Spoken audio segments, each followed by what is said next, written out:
Hi folks, my name's Larry Taylor. I'm a life coach who specializes in coming alongside of people who feel spiritually stuck.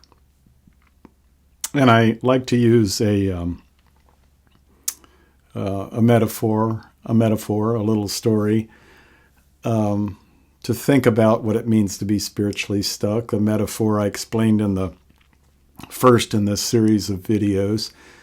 A hiker who's stuck in the mud, who needs to first get out of the mud, secondly, knock the mud off the boots, thirdly, move on down the path, and then perhaps fourthly, somehow learn new skills to be able to help people who find themselves in similar kinds of situations.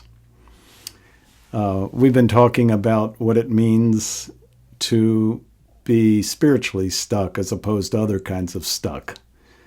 And then I've been giving some scenarios, and all of these scenarios are fictitious names, and the situations are composites of various people that I have either known or come across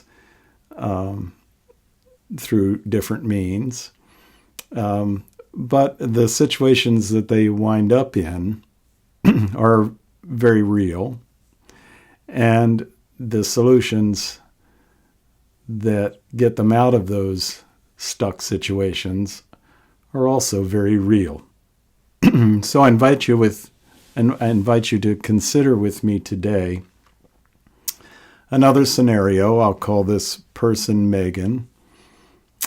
She is an African-American woman, a professional African-American woman who works in a large healthcare system and reads widely, travels widely, has a wide variety of friends, and is also a very, very spiritual person, deeply religious, deeply connected to her faith.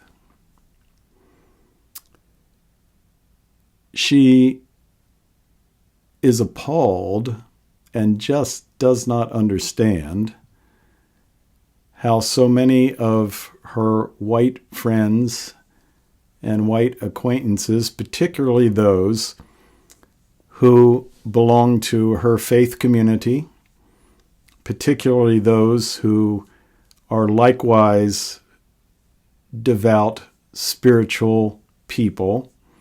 She is appalled and does not understand how they can support politicians whose policies are racist, whose policies are what am I trying to say? They not only don't help poor people, but they actually serve to hurt poor people more, whose policies seek to suppress the votes of African American people and predominantly African American neighborhoods, who seem to have no awareness of what Jim Crow segregation and what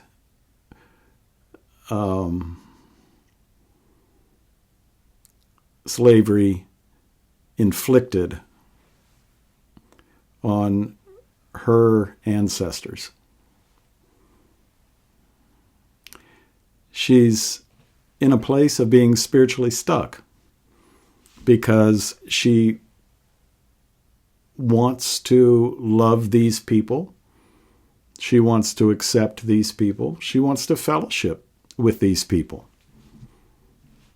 But on the other hand, she sees these people as supporting things which are diametrically opposed to what she sees in the scriptures and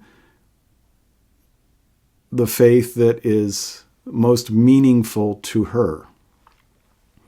As she reads the scriptures, as she applies the scriptures in her life, as she looks at the lives of the godly people with whom she was raised and the faith community that she was a part of when she was a little girl, their position on all of these political situations is the exact opposite, is diametrically opposed to the position that many of these white people take. And so she's spiritually stuck in the sense that she is trying to navigate a world, in this case an evangelical Christian world in the United States, that in a lot of respects just doesn't make sense to her. That seems absurd to her. How can you, from her point of view, how can you possibly support this person or that policy or this policy? So this is a struggle, and it's a very, very real struggle. Now, an easy way out of the struggle would be to just simply write those people off. To just simply say, well, they're ignorant, they're fools, they're racists, I won't have anything to do with them. And to retreat into the safe company of people who think like me. That would be the easy way.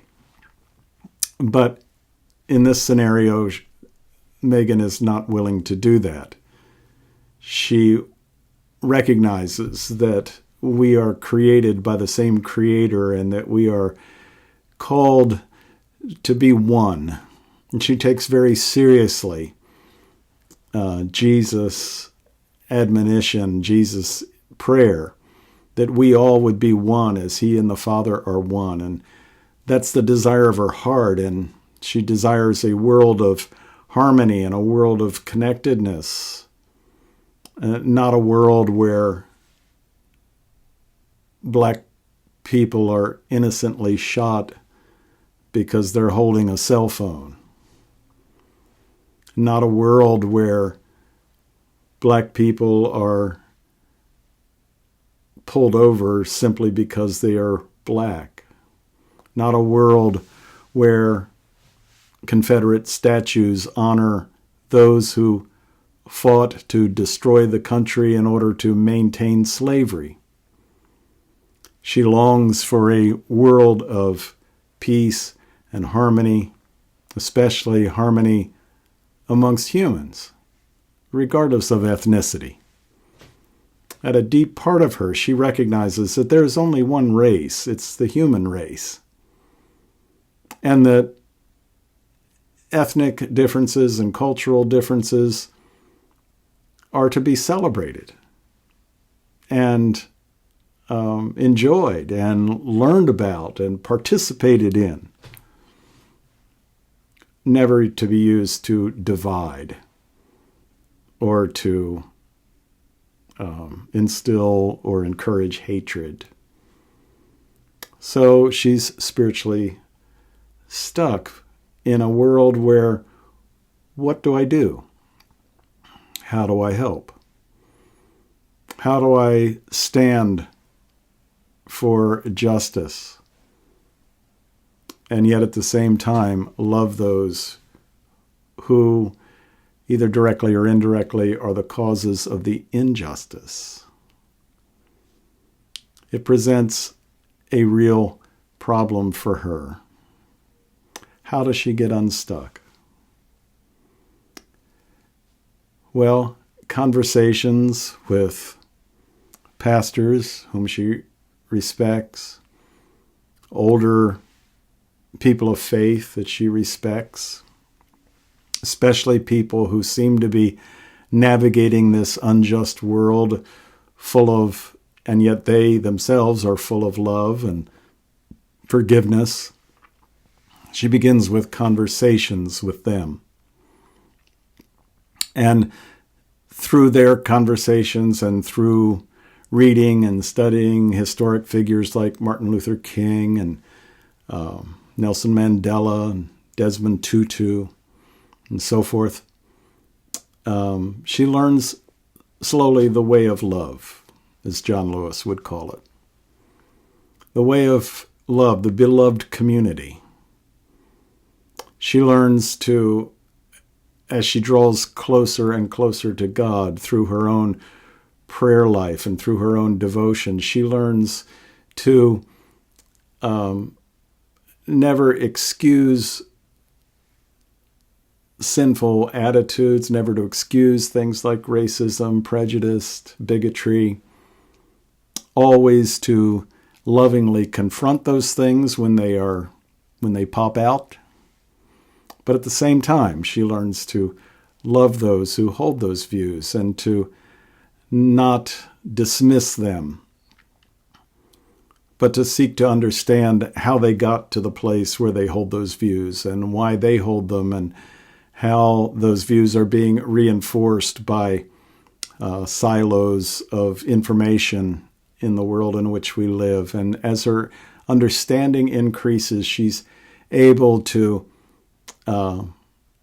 navigate through life more freely. She's gotten herself out of the mud, and now she's knocking the mud off her boots. And she's able to move down that pathway with a new sense of freedom. Again, never excusing wrong, always standing against the wrong, but at the same time doing so in love. And seeking, as it were, to love the enemy. She doesn't really consider anybody to be her enemy, but there are those that would characterize her as an enemy just simply because of the color of her skin. But she responds with forgiveness, and she responds with love, and she responds with an inner freedom that allows her to calmly and logically and lovingly confront the evil. She also discovers that it's important to make friends across various ethnic backgrounds, and to spend time listening to their stories, and to spend time helping them to understand her story, and realizing that her experience, which of course is very natural to her, has not been the experience of some of these other people. So she was spiritually stuck, and now she's getting unstuck. That's an example of what spiritual freedom, being unstuck spiritually, is all about. Thanks for listening. God bless you.